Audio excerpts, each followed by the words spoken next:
এনেকৈ চিকেন বনাবলৈ বিশেষ একো বস্তু নালাগে, মাত্ৰ লাগে কাজুৰ পেষ্ট অলপ, কাজু 10-20টা ল'লেই হ'ল, আৰু পিঁয়াজৰ পেষ্ট অলপ লাগে, আৰু বাকী গুড়ি মছলা লাগে, সেইখিনি বাৰু দেখুৱাই যাম। কেৰাহীত এতিয়া মই তেল অলপ দি দিলোঁ, তাৰপৰা ইয়াত মই গোটা জিৰা অলপ দি দিছোঁ, আৰু এতিয়া ইয়াত মই পিঁয়াজৰ পেষ্টখিনি দি দিলোঁ। পিঁয়াজৰ পেষ্টখিনি এনেকৈ তেল এৰালৈকে ভালকৈ ভাজি ল'ম। এতিয়া মই গুড়ি মছলাখিনি বনাই ল'ম। তাৰ কাৰণে লৈছোঁ 1 চামুচ ধনিয়া গুড়ি, 1 চামুচ জিৰা গুড়ি, 1 চামুচ মিট মছলা, এতিয়া 1 চামুচ হালধি দি দিছোঁ, আৰু লগতে নিমখো দি দিম। দি পেলাই এইখিনি পানী অলপ দি পেলাই এনেকৈ অলপ পেষ্ট নিচিনা বনাই ল'ম। এতিয়া পিঁয়াজখিনি ভজা হৈ গ'ল, তেল এৰিলে। এতিয়া মই এই মছলাখিনি ইয়াত দি দিছোঁ।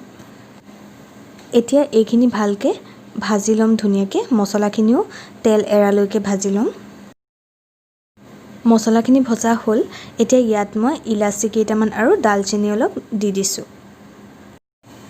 এতিয়া এই মছলাখিনিত মই অলপ পানী দি দিলোঁ, পানী দি পেলাই এইখিনি আকৌ ভালকৈ অলপ ভাজি ল'ম। এইখিনি ভজা হ'ল, এতিয়া ইয়াত মই চিকেনখিনি দি দিছোঁ।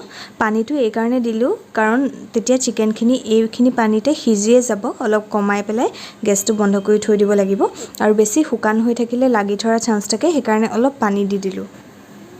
এতিয়া এইখিনি ভালকৈ এনেকৈ মিক্স কৰি দিম, যাতে মছলাখিনি চিকেনখিনিত সোমাই যাওক, কাৰণ চিকেনখিনি মই মেৰিনেট কৰি থোৱা নাছিলোঁ। তাৰপিছত এইখিনি কম জুইত অলপ সময় ঢাকি থৈ দিম চিকেনখিনি সিজালৈকে। এয়া চাওক, চিকেনখিনি 10-15 মিনিট ঢাকি থলোঁ কম জুইত। এতিয়া এইখিনি সিজিলে, আৰু এতিয়া ইয়াত মই কাজুৰ পেষ্টখিনি ঢালি দিম। কাজুৰ পেষ্টখিনি ঢালি দিয়াৰ পাছত ইয়াৰ কালাৰটো বৰ ধুনীয়া হৈ যায়, আৰু দেখিয়ে খাবলৈ মন যায়।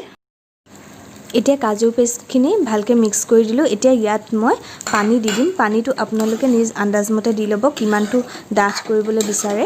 মই ইয়াত আৰু অলপ পানী এড কৰিম। এয়া চাওক, পানী মই আৰু অলপ এড কৰিছোঁ। তাৰপিছত এইখিনি ভালকৈ হাই ফ্লেমত উতলাই দিলেই হৈ গ'ল। এয়া চাওক, এইখিনি উতলি আছে। মই এইখিনি আৰু অলপ সময় উতলাই পেলাই ৰাখি দিম। আপোনালোকে নিজ ইচ্ছামতে কিমানটো ডাঠ কৰিব বিচাৰে কৰি ল'ব পাৰে। আৰু ইয়াত মই চেনি অলপো এড কৰি দিছিলোঁ।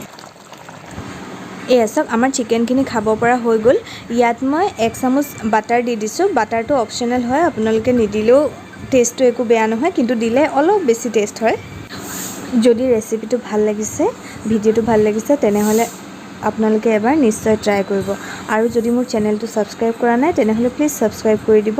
আৰু ছাবস্ক্ৰাইব কৰোঁতে কাষতে থকা বেল আইকনটো প্ৰেছ কৰি দিব, আৰু অল কৰি দিব। তেতিয়াহে মোৰ নতুন নতুন ভিডিঅ'বোৰ আপোনালোকে পাই থাকিব, নহ'লে ন'টিফিকেশ্যন আহিলেও গম নাপাব। মোৰ আৰু দুটামান চিকেনৰ ৰেচিপি মই ডেছক্ৰিপশ্যনত দি দিম, আপোনালোকে ইচ্ছা কৰিলে চাব পাৰে। সেইকেইটাও খুবেই টেষ্টি হৈছিল।